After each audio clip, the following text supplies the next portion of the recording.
The night began like any other: lights, cameras, laughter, the kind of harmless fun Saturday Night Live always promises. But something in the air felt electric, charged with an edge that made even seasoned crew members glance at each other nervously. Colin Jost stepped onto the stage, his calm, polite smile in place, and then, with the precision of a surgeon, he dropped the line that made the studio freeze. The new UK trade deal is simple. America keeps Meghan Markle. For a heartbeat, silence swallowed the room. People blinked, unsure if they'd heard correctly. Then, like a dam breaking, laughter erupted, loud, chaotic, relieved. It was the kind of laughter that comes when someone finally voices what everyone has been whispering in private. But backstage, the atmosphere was the exact opposite. In Meghan's Montecito mansion, the air reportedly turned frigid. A wine glass shattered against marble.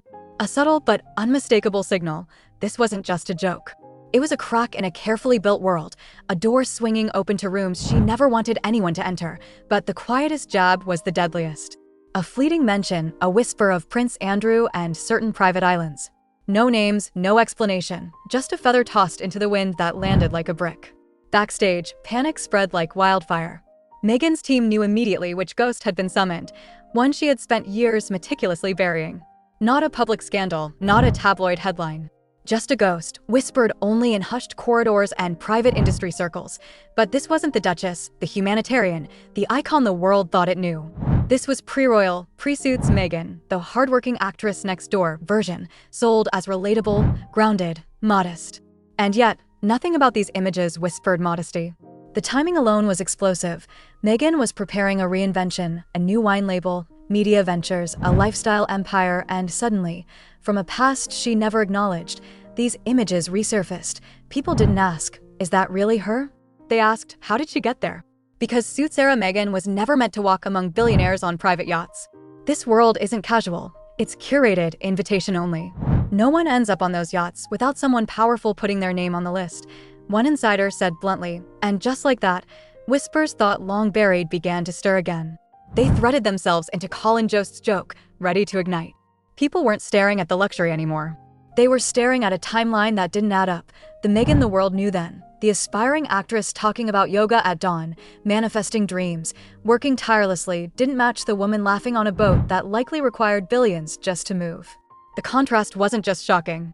It was a rupture. Her story of grit and humility, the girl-next-door narrative that made her rise feel authentic, suddenly clashed violently with the evidence before everyone's eyes. The gulf between perception and reality was impossible to ignore.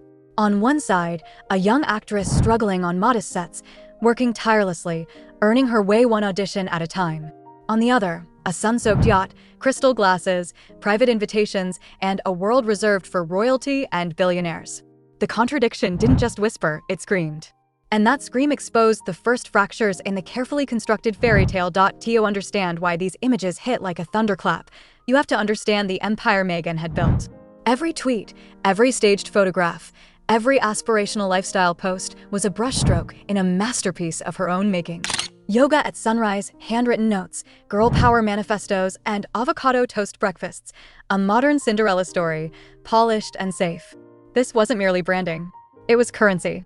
The foundation of her entire post-royal persona, a persona designed to feel untouchable, relatable, flawless. But cleanups only work if the past stays buried. And now it was clawing its way back. The yacht photos. The SNL joke. Names whispered that were meant to remain untouchable. Suddenly, the old rumor network didn't just stir. It marched back into the light, stretching, yawning, reclaiming the daylight that had been denied. And then came the silence. Everyone expected Meghan to fight, a denial, a statement, a carefully worded reassurance.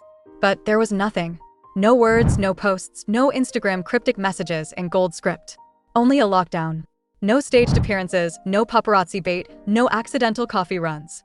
Just a silence so dense, so suffocating, it felt like the air itself had frozen. Insiders described frantic energy inside the Montecito mansion. Buzzing phones, pacing staff, emails flying like wildfire. One source whispered something that made heads spin. She didn't even know what to deny, and in this vacuum, the unexpected happened. Harry receded, not in body, but in presence. The couple's usual public facade fractured. He wasn't showing up at joint events. He wasn't delivering the smiles or reassurances. He looked haunted, distracted, a man reading fine print he had never thought to examine. Every sacrifice, Every severed tie, every defense of Meghan's story, now teetering under the weight of unknown truths, the tension between them became palpable, heavier than the headlines themselves.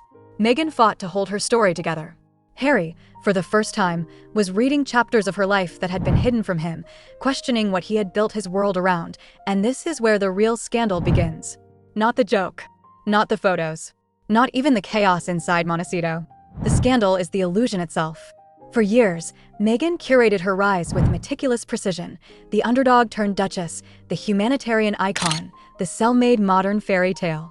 Every avocado bowl, every radiant interview, every stage snapshot, a perfect story of ascent. But fairy tales break the moment the mask slips. These resurfaced moments, jokes, photos, whispers, didn't expose her past. They exposed the fault lines beneath her story.